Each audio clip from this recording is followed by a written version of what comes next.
Hello friends, how are you today? I believe you are having a great day. I'm glad to be back to continue our Thursday broadcast, which is the Wrong Believing series. So today, I want to say you are welcome. My name is Tope Oloniniyi. I'm a pastor and I'm the author of these two books that you are seeing here. Right Believing Produces Right Living, which is the book that we have been previewing every Tuesday. And the second book is Effortless Success.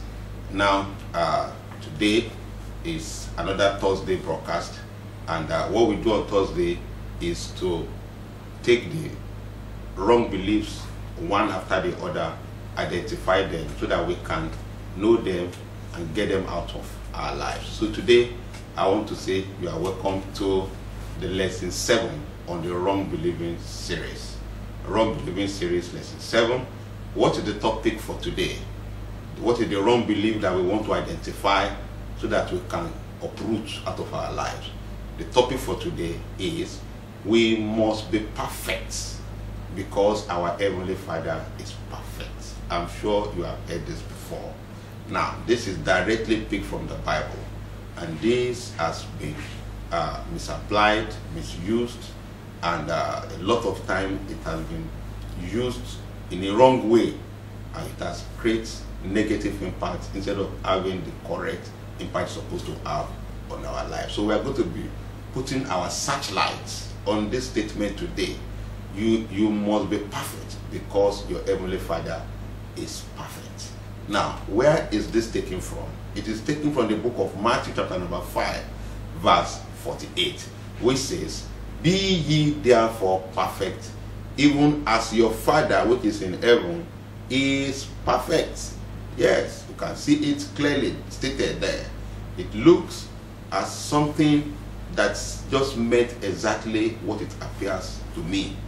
But today, as we look deeper into it, you will be able to answer the question yourself. You'll be able to know better what message this verse is trying to pass across to you. And if it has been misused and misapplied, you'll be able to identify it by yourself.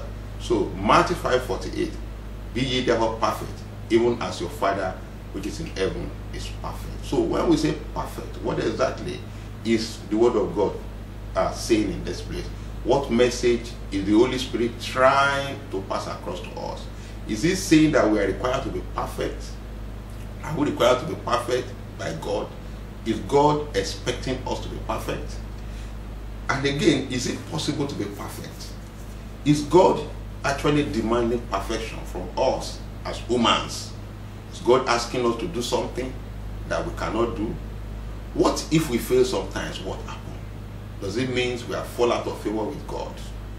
So these are some of the questions that we need to answer and we need to consider so that we can know whether what we have believed is wrong or not. Okay, so there's a lot of wrong teaching from this verse of scripture. I have witnessed it, and I know some of you listening to me too have also experienced it at one time or the other. So the wrong teaching is that God demands perfect behavior from man. God accepts us and rates us on the basis of how perfect we are. So which means that if you are not perfect, God will probably not love you and accept you. But if you are perfect than others, then you are special. Then is it possible to be perfect? Okay. Another wrong teaching is that you must keep commandments and laws of God to be perfect. Most of the time, people that misuse these scriptures, what they have on mind is that certain rules, certain commandments, certain demand must be kept perfectly. You must not shake too much. You must not bend down too much. You must not do something too much. You must restitute even a grain of rice that you mistakenly took from somebody. And it is when you do all of this and you become so legalistic, that is when, in their own opinion, you are perfect before God. Another one teaching that God will accept and love you completely when you are perfect. So when you are perfect completely, that is when you can now earn and receive God's love. Is this what the word of God is saying? Let's move on. I want to say categorically that the idea of human perfection is a religious illusion, and it is specifically and intentionally conjured together by people that do this wrong teaching. Their idea is just to create a kind of religious class or religious mafia for themselves. They want themselves to be different from other people. They want to portray themselves as better than other people. They want to establish a pedestal so that people will look at them and actually more or less worship them, you know, so that they will look as if they are special than every other person. So all these wrong teachings are illusion created by the religious class or mafia so that they can intimidate other folks psychologically and carve out a religious super class for themselves. So that people can look at them and worship them. So that people can look at them and think they are superhumans. That they are not even, in fact, you can even look at them and sometimes and assume that they don't go to toilet like the rest of us because they are perfect. Because they create that illusion among themselves, they create that atmosphere, they give people a lot of false impression that some people are perfect, and so because you are not perfect, you are not as accepted by God as they are accepted. Let us move on and begin to look at it. The first thing, scripture we want to look at is the fact that the Bible said in the book of Romans chapter number 3 verse 10, it said, as it is written, there is none righteous, no, not one. It means there is none that is actually perfect in himself. No, not one, not even a single person, since the fall of man, is considered perfect in the eyes of God. Also, Matthew chapter number 10 verse 18. Matthew number 10 verse 18, Jesus Christ speaking himself, and Jesus said unto him, why callest thou me good? There is none good but one, that is God. Jesus said, it's only one person, it's only one being, it's only one entity that is good, that is perfect. And that one fellow is God himself. Of course, Jesus himself is God in flesh. So it is only God that is perfect. It's only God that is good. Everyone that is born of woman is not perfect in himself. Okay. Now, why is it wrong to teach that people should be perfect? It's because it puts focus on man. It raises and instills, inspire this heart of self-righteousness, which is the sin, which is the greatest sin of man. It puts focus on you, it puts focus on man, it puts you under the pressure of perfection. It assumes, it makes you, it develops the spirit of arrogancy and pride in man. It presumes that man can be perfect in himself. It is also based on human religious pride, and it actually inspires more pride of man. It disregards the redemptive work of Christ, teaching that human beings should be perfect, or they can be perfect, or some people are perfect. It disregards the redemptive work of Christ. He said that Jesus Christ does not need to come. After all, I can be perfect on my own. I don't need a savior. On my own, I can be perfect. I can be this, I can be that. That's exactly what he's saying. So it is wrong approach. It is the word of God wants us to know that we are not perfect in ourselves. Now, Philippians chapter 3 verse 9. Philippians chapter 3 verse 9. It says, and being found in him, not having my own righteousness. Now, the word my own is underlined there. Every good thing that we see in ourselves as believers, it is not our own. It is what the Holy Spirit is doing in us. It is what God is helping us to do by his grace, not of our own. Being found in him, not having my own righteousness, which is of the law. Our righteousness is not of the law. Our perfection is not of the law. It is not by self-effort. It is not by works. It is not by our human effort. It is not our human effort as best is still like a filthy rag, but that which is through the faith of Christ, the righteousness which is of God by faith. The perfection that the believer has is the one that he received by faith from God. And as we proceed, you will understand that better. Now, in context, let's go back to Matthew chapter number 5, verse 38 to verse 48. Let us see what Jesus Christ is actually talking about when you say you must be perfect as your heavenly Father is perfect. So go with me. In context, Matthew chapter number 5, verse 38 to verse 48, is telling us to emulate our Father whose love is perfect.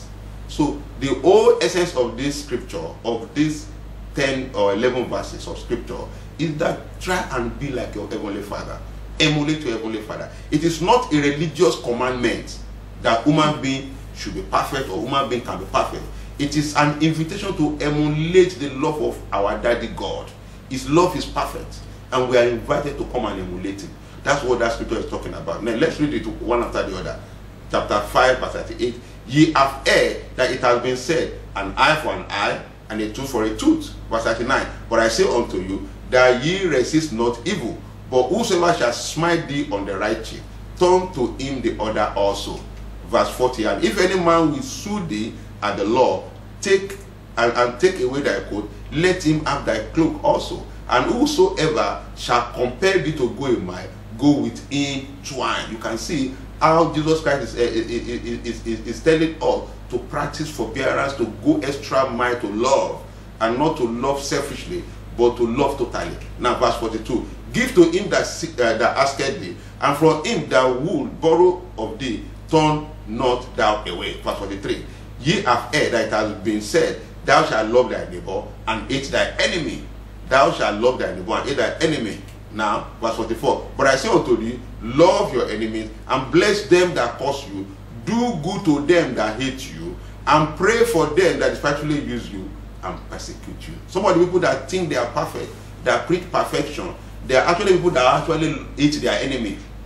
You know, so the life they live is actually different from what this scripture is saying in context. So he said that, look, love your enemies.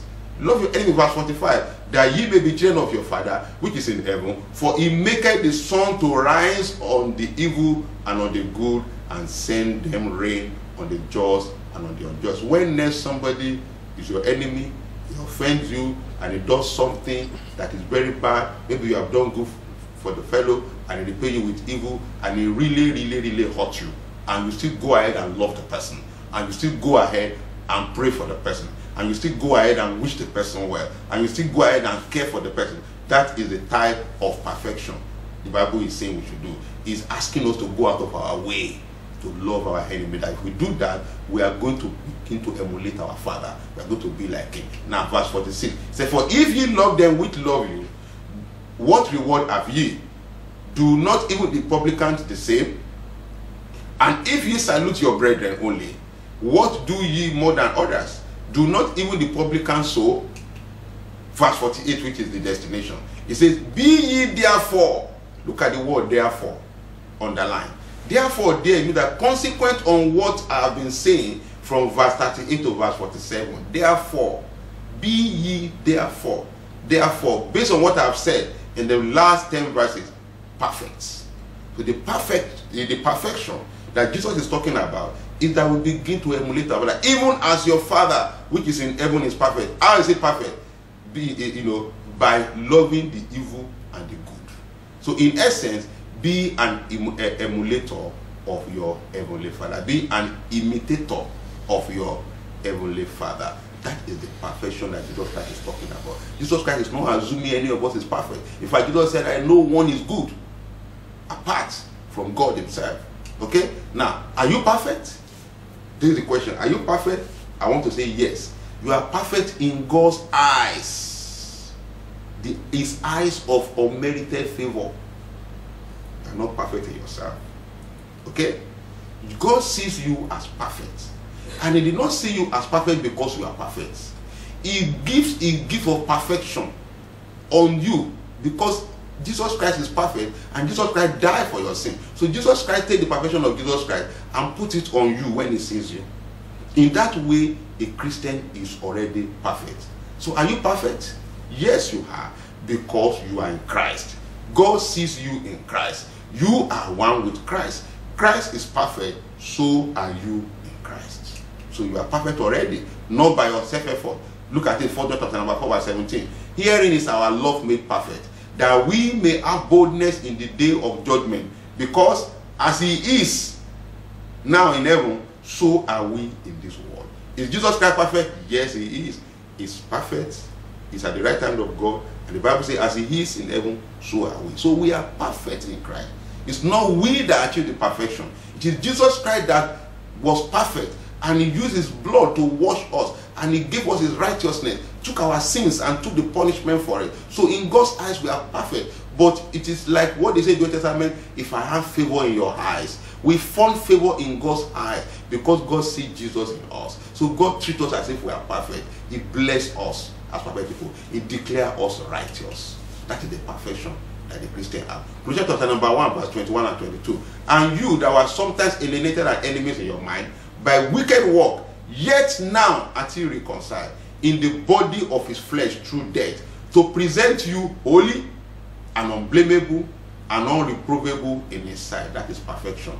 God presents you to himself as holy, unblameable, and unreprovable. You know, he's the one that did it in his own sight. And look at the word in his sight. It is in his own eyes. Not even in your eyes. You are not perfect in your own eyes. But God sees you are perfect in his own eyes.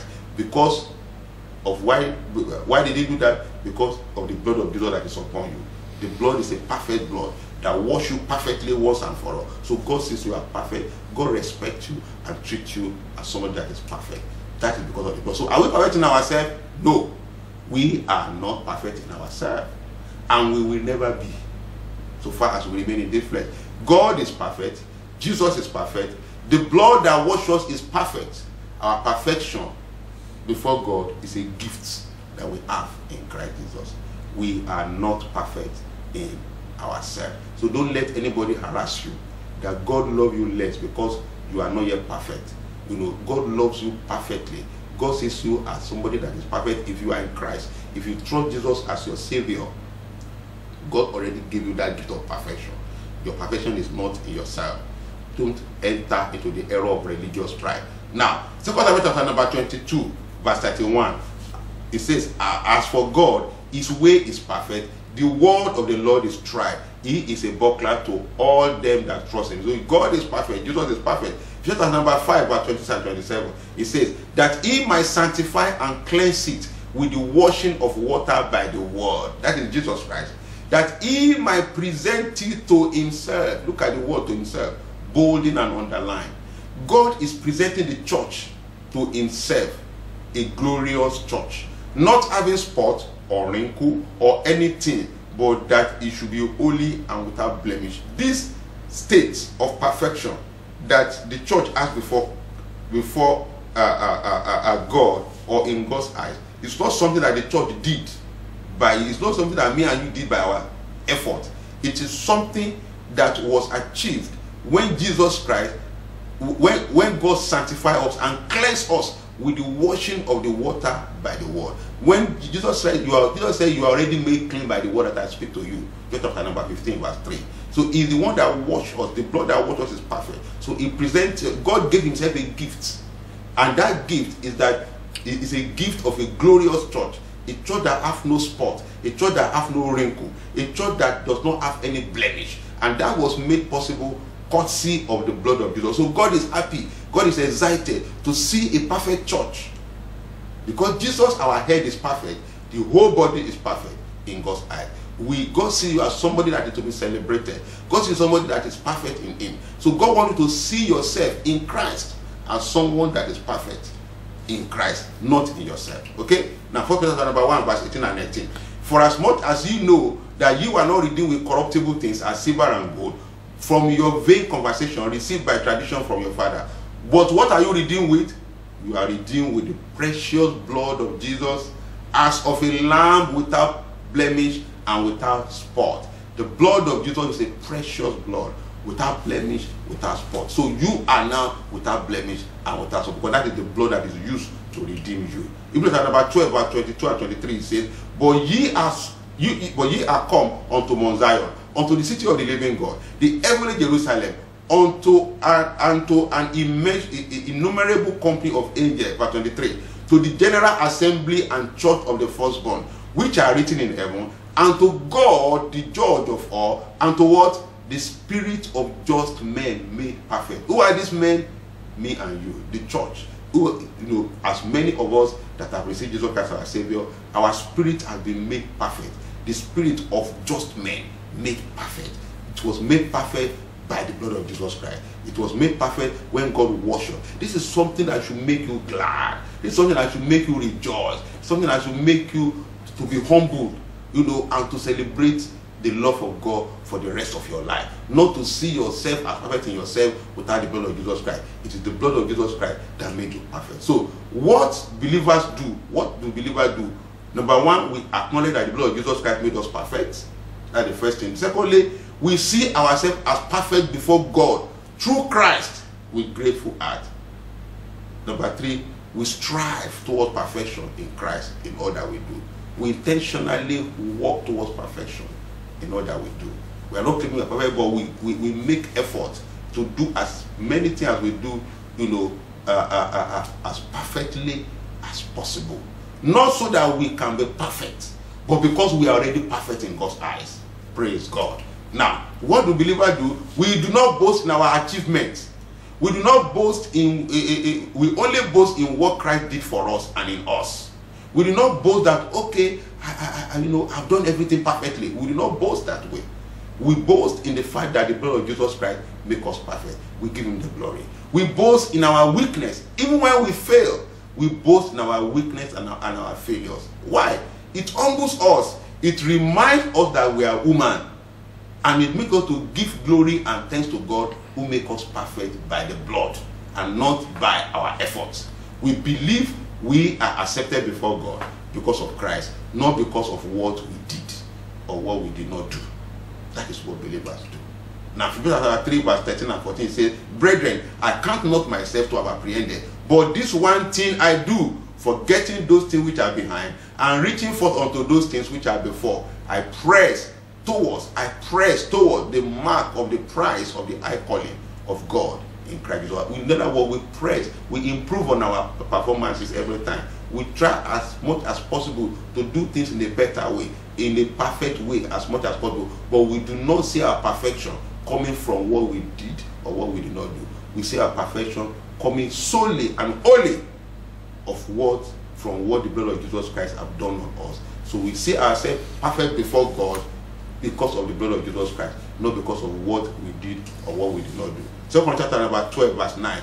And he said, that's Paul, Paul speaking here. He said unto me, "My grace is sufficient for thee, for my strength is made perfect in weakness." So even when we are weak, we are still glad.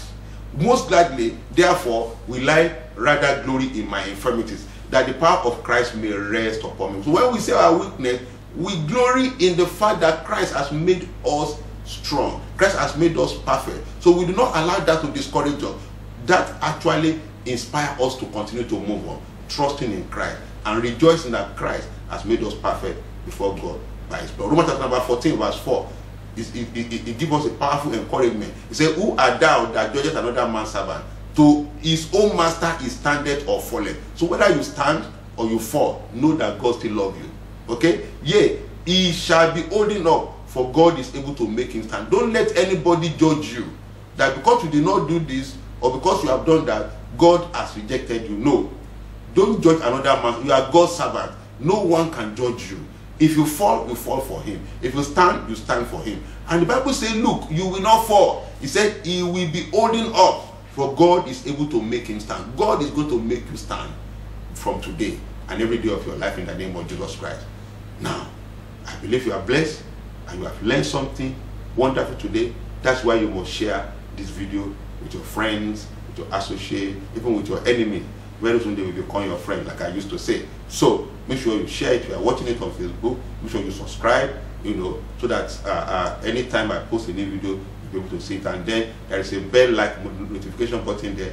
Try and click it so that anytime I post something new, you will see it. And if you are following me on Facebook, continue to enjoy the video, continue to share with your friend. Just click that share button under the video, and all your friends will be able to see it. So let's continue to come back every Thursday, identify each of these wrong teachings that have destroyed our life, so that we can begin to identify them, that we can begin to knock them out of our life, jab them, kick them, push them until we are able to get rid of all of them. We still have a long way to go. Next Thursday I'll be back with another interesting topic. Don't forget, the contact is www.graceimpactnetwork.com. And if you want to know where you can pick your book from, you can also check that same website /outlet. If you want to do a mail to us, send a mail to grace Impact Network, hello@graceimpactnetwork.com. And if you want to send something to me particularly and directly, send it to pastor@graceimpactnetwork.com.